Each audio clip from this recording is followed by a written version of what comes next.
जय श्री कृष्ण। आप सभी को सादर प्रणाम।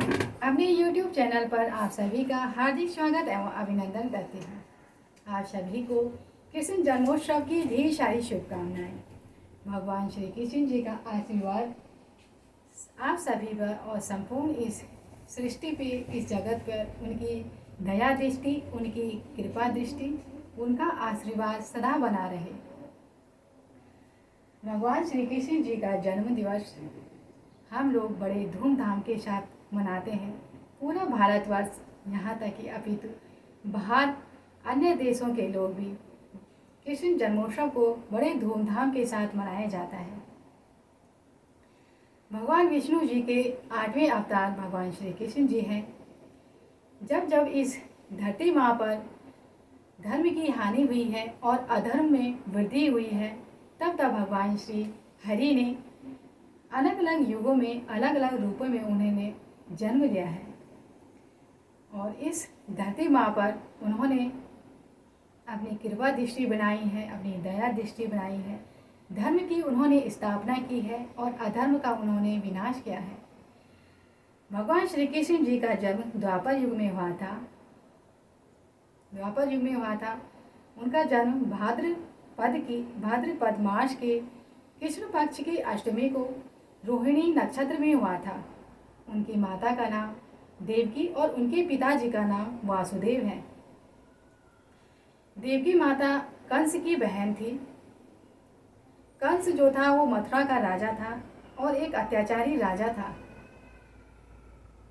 मथुरा का जो नरेश था वो कंस के पिता उग्रसेन जी थे, लेकिन कंस ने अपने पिताजी को बंदी बनाकर मथुरा के कारागार में डाल दिया था और स्वयं मथुरा का राजा बन गया।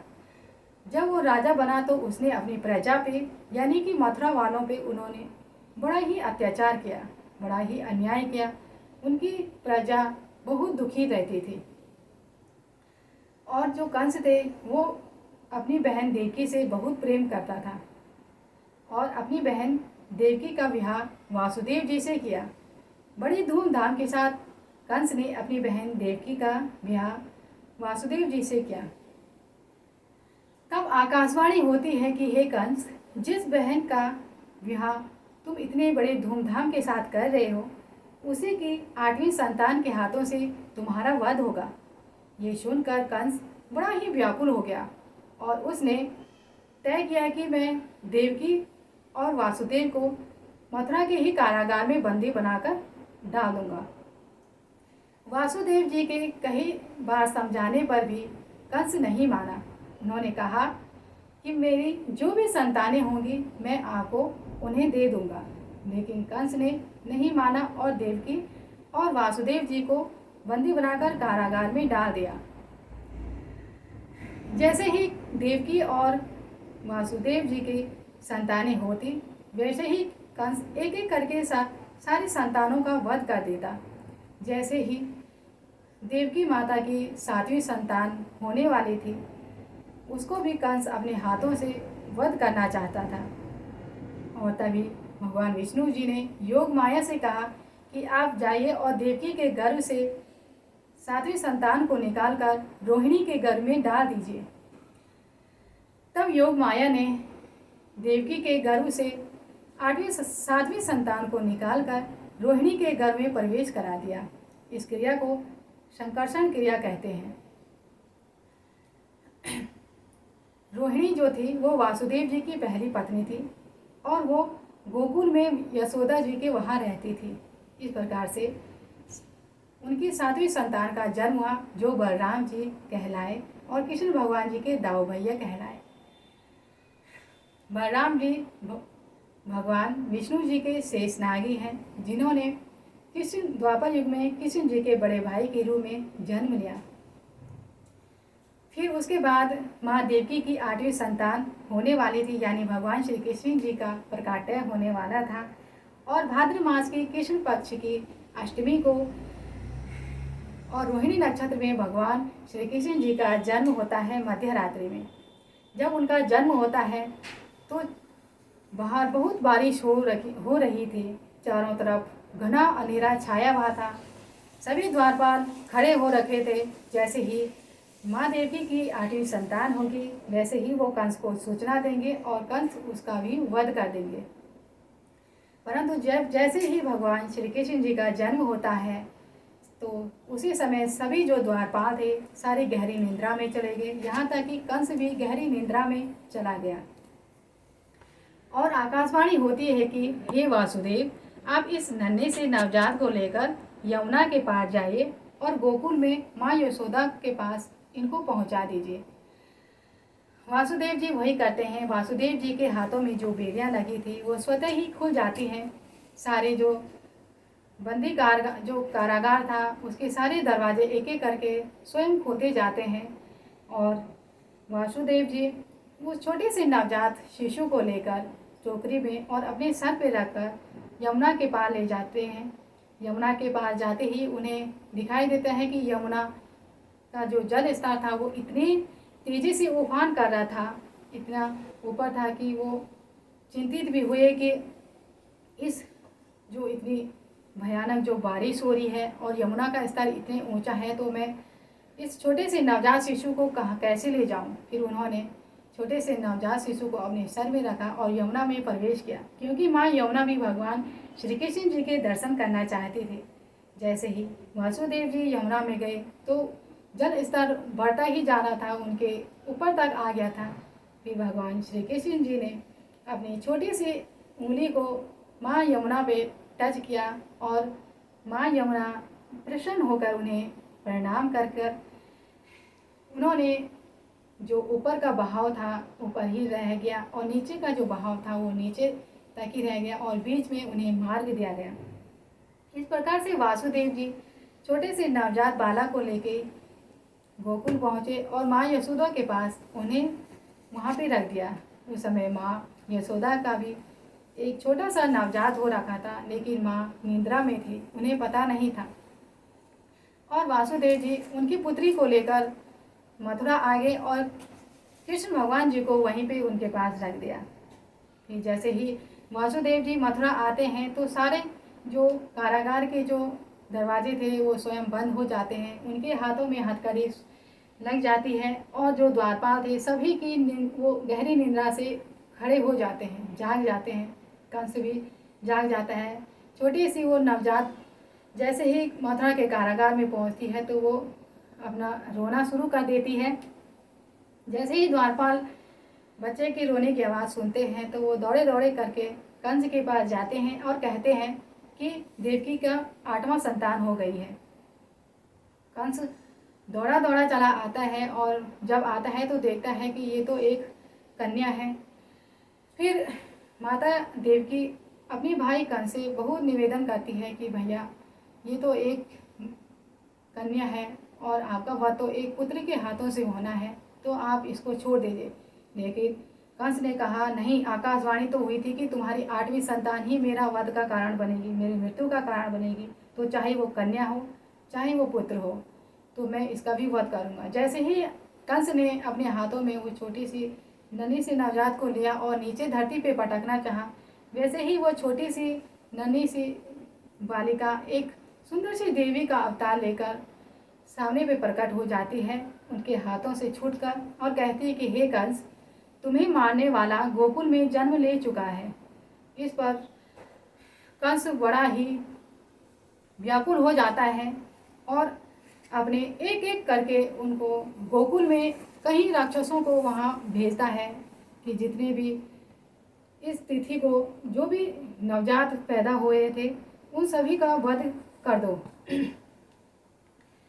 उसने पूतना को भेजा। पूतना जैसे ही एक सुंदर स्त्री का रूप धारण करके गोकुल में जाती है और भगवान श्री कृष्ण जी को अपने गोद में लेती है, क्योंकि जो उनका दूध था वो बड़ा ही जहर था।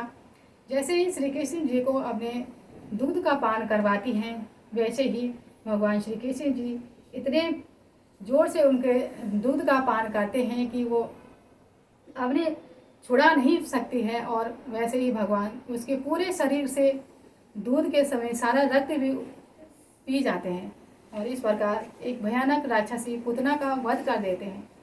धीरे धीरे कंस ने इसी प्रकार से अपने कहीं राक्षस भेजे, जैसे सट्टासुर हो गया, तृणावत हो गया, बकासुर हो गया। कई ऐसे राक्षस उन्होंने भगवान श्री कृष्ण जी को मारने के लिए भेजे।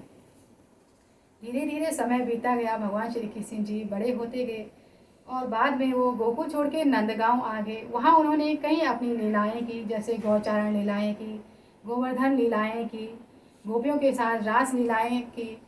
और फिर मथुरा में आकर उन्होंने अपने मामा कंस का, अत्याचारी कंस का उन्होंने वध किया और अपने माता पिता देवकी और वासुदेव जी को उन्होंने उस कारागार से मुक्त कराया। अपने नाना उग्रसेन जी को भी उन्होंने वहाँ से मुक्त कराया।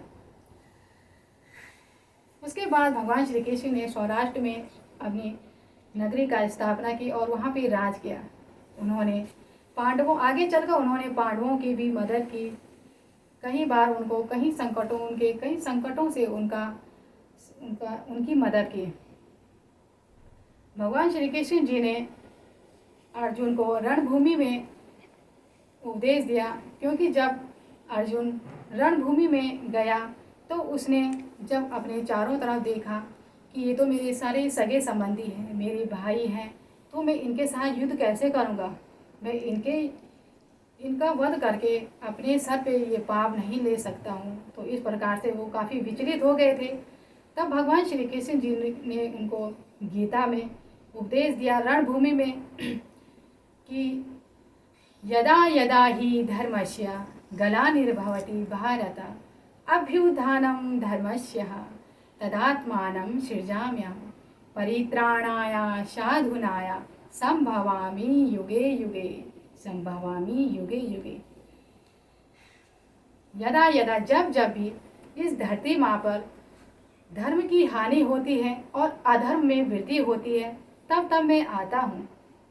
जब जब सज्जन लोगों की रक्षा के लिए मैं आता हूँ और इस धरती पे पुनः धर्म की स्थापना करता हूँ और शांति की स्थापना करता हूँ। मैं हर युग में अवतार लेता हूँ। इस प्रकार से उन्होंने अर्जुन को उपदेश दिया। फिर इस प्रकार से उन्होंने अर्जुन का मनोबल बढ़ाया और अर्जुन ने कौरवों के साथ उन्होंने धर्म का युद्ध किया और उन कौरवों पे विजय प्राप्त की। इस प्रकार से भगवान श्री कृष्ण जी ने अर्जुन का सारथी बनकर ये जो महाभारत का युद्ध था ये समाप्त किया और धर्म की स्थापना की।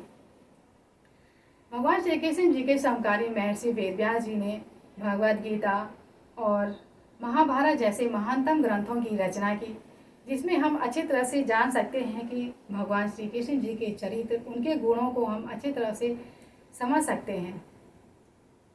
भगवान श्री कृष्ण जी को हम कई नामों से उनका संबोधन करते हैं, उनको कई नामों से स्मरण करते हैं, जैसे गोपाल हो गया, कन्हैया हो गया, मुरलीधर, देवकी नंदन, वासुदेव, नंदलाला, द्वारिकाधीश, कई नामों से हम उनको स्मरण करते हैं। तो भगवान जी ने द्वापर युग में 124 वर्षों की अपनी लीला समाप्त करके अपने परम धाम, अपने बैकुंठ धाम में वो गमन किया उन्होंने। और जैसे ही उन्होंने वहाँ गमन किया, उसके बाद राजा परीक्षित का कालखंड आता है। राजा परीक्षित का कालखंड आता है, जो अभिमन्यु के पुत्र और उत्तरा के पुत्र हैं और अर्जुन के पौत्र हैं। माना जाता है, कहा भी जाता है कि राजा परीक्षित के कालखंड से ही इस कलयुग का आरंभ हुआ था।